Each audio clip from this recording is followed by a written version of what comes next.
안녕하세요.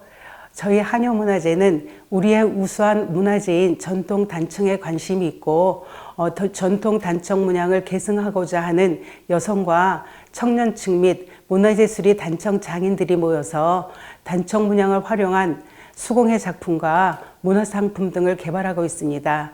또한 단청 체험과 단청 문양 건물 번호판을 제작하여 단청 문양을 실생활에 접목하고 좀 더 나아가서는 단청 문양의 대중화와 현대화를 위해서 노력하고 있습니다. 여러분의 많은 관심과 우리의 우수한 문화재인 단청 문양이 실생활에 널리 퍼져나갈 수 있도록 여러분의 많은 동참 부탁드리겠습니다. 한효문화재의 붉고 푸른 단청 문양 티코스터 만들기를 시작해 보겠습니다. 키트 구성품 내용은 12세개의 사인펜과 3가지 디자인의 그 티코스터가 준비되어 있는데 이것은 랜덤으로 선택이 되어질 것입니다. 첫 번째 문양은 연화문입니다. 두 번째는 줏대 주화문입니다. 세 번째는 쌍고리 주화문으로 구성되어 있습니다. 그러면은 채색을 한번 시작해 보도록 하겠습니다. 단청 문양은 상당히 보기에는 복잡하지만 일정한 규칙이 되어 있기 때문에 이거를 순서대로 채색을 하면 나중에 아름다운 문양이 완성이 되어지는 것입니다. 먼저 보통 흔하게 이거 살색을 얘기를 하는데 이것은 단청에서는 육색이라고 합니다. 이것을 연화문에다 채색을 하는 겁니다. 이렇게 다 선에 맞춰서 채색을 잘 예쁘게 칠을 해주세요. 돌아가면서 6개의 연화문에다 다 채색을 해주시면 됩니다. 줏대 주화문에도 주화 꽃 문양에다가 바깥쪽으로 해가지고 이게 초빗입니다. 단청에서는 이것을 초빗이라고 얘기를 합니다. 이것도 주화문을 6개의 주화문을 예쁘게 색칠을 해주세요. 또 쌍고리 주화문에도 마찬가지로 이렇게 주화를 예쁘게 밖에 초빗을 채색을 해주세요. 육색 주화라고 합니다. 이것은 단청에서는. 그리고 그 다음에 6개의 입이 다 완성이 되어지면 그 다음에는 삼청색을 색칠을 해줍니다. 단청에서는 삼청이라고 하지만 이거는 보통대로 하늘색으로 알고 계실 거예요. 요거를 이렇게 고리에다가 이거는 고리 문양이라고 하는데 고리에다가 밖에 쪽에다가 이렇게 채색을 해줍니다. 연화문에 그리고 줏대 주화문에도 이제 줏대를 여기에다가 삼청 하늘색을 색칠을 해줍니다. 이 줏대라는 것은 보통 막대라는 뜻입니다. 여기도 돌아가면서 다 채색을 해주시고요. 빈틈없이. 쌍고리 주화문에도 줏대에다가 채색을 이렇게 해주세요. 이게 초빗입니다. 삼청색은 우리 전통 옛날 궁궐에 단청을 할 때에도 의궤에 나와 있는 용어입니다. 이렇게 돌아가면서 다 육색과 삼청색을 채색을 해주시면 이렇게 완성이 됩니다. 쌍고리 주화문. 그러면 그 다음 단계로 이거는 보통 초록색이라고 알고 계시죠? 이것은 단청에서는 양록이라고 합니다. 양록을 그 다음에는 이렇게 채색을 해줍니다. 이 부분은 배죽이라고 합니다. 여기 줏대에다가도 이렇게 양록을 칠해주는 겁니다. 근데 양록이라는 용어는 19세기에 경복궁을 다시 복원을 하면서 서양에서 안료가 들어왔다고 해가지고 수입이 돼서 양록이라고 합니다. 여기도 그리고 여기 원도 색칠을 해주시고요. 그리고 돌아가면서 줏대에다도 다 색칠을 해주시고요. 그 다음에는 여기 그 줏대 주화문에도 여기를 색칠을 해주시는 겁니다. 여기 돌아가시면서 줏대 주화문에도 양록 색깔을 돌아가면서 다 색칠을 해주시고요. 쌍고리 주화문에는 여기 고리에다가 이렇게 양록색을 초빗을 다 색칠을 해주시고요. 돌아가면서 다 색칠을 해주시면 됩니다.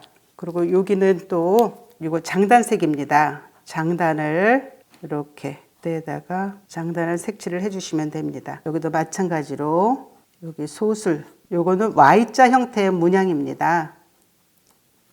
여기도 밖에 원에 이렇게 돌아가면서 장단 채색을 다 완성을 해주시면 됩니다. 그렇게 완성된 모양입니다. 여기 쌍고리 주화문, 이게 초빛이 이제 완성이 된 겁니다. 그 단청은 초빛, 2빛, 3빛의 순서로 그렇게 이제 채색이 올라가집니다. 그 다음에 이제 2빛을 한번 채색을 해보겠습니다. 주홍입니다. 이게 빨간색. 연화의 안쪽에 약간 짙은 색으로 채색을 해주면 됩니다. 그러면 약간 입체감이 나죠? 또 주화에도 2빛으로 돌아가면서 다 색칠을 해주고, 주화도 색칠을 다 해주시고요. 그리고 단청은 한 가지 색상을 들으면은 한 건물에 채색을 할 때 돌아가면서 채색을 다 완전히 완성을 시킵니다. 이거 했다 저거 했다 하는 게 아닙니다. 그래서 주홍을 들었을 때 여기 장단에 이빛도 같이 넣어주는 겁니다. 이렇게 이런 순서로 하면은 굉장히 복잡한 건물도 다 채색이 완성이 됩니다. 단청은 사실 협동 작업입니다. 이빛을 이렇게 다 돌아가면서 넣어주시면 되고요. 고리에도 이빛을 이렇게 색칠을 해주시면 됩니다. 그러고 나면은 요거 이빛이 다 완성된 모양입니다. 그 다음에 삼청의 이빛, 양청과 양록의 이빛, 하엽을 채색을 해보도록 하겠습니다. 삼청의 이빛은 좀 더 짙은 색은 양청이라고 하는데요. 이게 양청입니다. 요것도 서양에서 19세기에 수입이 됐다고 해서 양청이라고 합니다. 우리나라에서는 천연 안료가 많이 생산이 안 되기 때문에 서양에서 수입이 되어진 것입니다. 양청 색깔도 이렇게 빈틈없이 채색을 해주시고요. 그리고 쌍고리 주화문에도 줏대 문양의 양청의 이빛을 채색을 해주는 겁니다. 그리고 양청의 채색이 다 끝나고 나면 그 다음에 이제 하엽. 이 초록색, 짙은 초록색인데 우리나라에서는 내록색이라고 해서 경상도 지역에서 우리나라에서는 유일하게 이 채색이 천연 안료가 채색이 나왔었습니다. 근데 지금은 생산이 중단되었습니다. 요게 숙색입니다. 하엽이라는 건 숙색을 말하는 겁니다. 요게 배주기 부분에도 이 빛을 칠해 주시고, 그리고 이것은 소슬입니다. 이게 Y자 형태의 문양이 다 연결이 되면은 이게 Y자 형태의 소슬 문양이 생깁니다. 이렇게 칠해 주시고요. 여기는 줏대 문양에 여기도 이 빛을 채색해 주시고요. 여기도 완성을 해 주시고요. 여기 고리에 이렇게 하엽 초록색을 칠해 주시면 됩니다. 그러고 나면 이제 완성된 모습입니다. 이렇게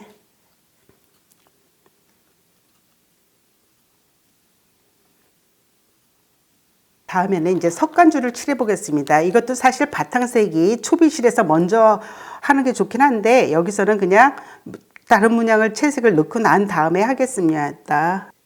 여기 석간주색 돌아가면서 바탕을 칠해 주시면 되고요. 이런 식으로 문양을 잘 살려서, 단청에서는 석간주라고 하는데 보통 이제 우리는 밤색이라고 알고 있죠. 이왕이면은 우리 전통 안료 색깔 석간주색이라고 알고 계시는 게 좋을 듯 합니다. 그리고 이 줏대 주화문에는 그 요 사이에 요거 단청에서는 여기를 삼보살이라고 하는데 세 가지 문양이 만나면 이렇게 삼각형 형태로 모양이 생깁니다. 여기는 이렇게 밤색 석간주색으로 이렇게 그냥 메꿔 주세요. 단청은 그 빈틈이 없이 이렇게 다 채색을 해줍니다. 이것을 금단청이라고 합니다. 이렇게 다 채색을 해주시고요. 그리고 또 여기 쌍고리 주화문도 여기 안쪽에 이렇게 석간주 색깔을 바탕을 다 색칠을 해주세요. 그래서 이제 하나하나 이제 완성해가는 단계입니다. 그러고 난 다음에 이제 가운데에 황방울, 황색, 노란색을 채색을 해주는 겁니다. 이렇게 채색을 해주시고요. 여기도 줏대 주화문은 이렇게 하면 이제 이게 마지막 단계입니다. 줏대 주화문은 이렇게 해주시고, 쌍고리 주화문도 가운데 황방울을 이렇게 노란색을, 황색이죠, 다 채색을 해주세요. 해주시면 됩니다. 그렇게 하면 그 다음에 이제 완성된 석간주 완성된 색채고요. 연화무늬. 줏대 주화문은 이렇게 완성이 된 모습입니다. 쌍고리 주화문 됐고요. 이제 마지막에 이제 석간주에 이 빛색을 채색해 주는 겁니다. 여기다 이제 먹으로 채색을 해주시면 이제 완성이 되는 거죠. 여기는 이제 이 자체가 완성이 된 거고, 쌍고리 주화문은 가상의 테두리에 사실 요 채색은 이제 뭐 지금 가지고 계신 사인펜 보라색이나 이런 걸로 채색을 해 주셔도 되는데, 이 검정으로 하는 게 더 예쁘더라고요. 그러니까 초빛 2빛의 순서만 좀 정확하게 해주시고, 삼청, 파랑색, 초록색은 약간 변형을 줘도 괜찮습니다. 그게 이제 단청의 이제 묘미입니다. 그렇게 하고 이제 요게 이제 완성된 연화무늬 완성된 티코스터 완성된 모습이고, 요거 줏대 주화문 완성된 모습이고, 쌍고리 주화문 이렇게 완성된 모습입니다. 채색이 완전히 마르고 난 다음에 컵받침으로 사용하시면 됩니다.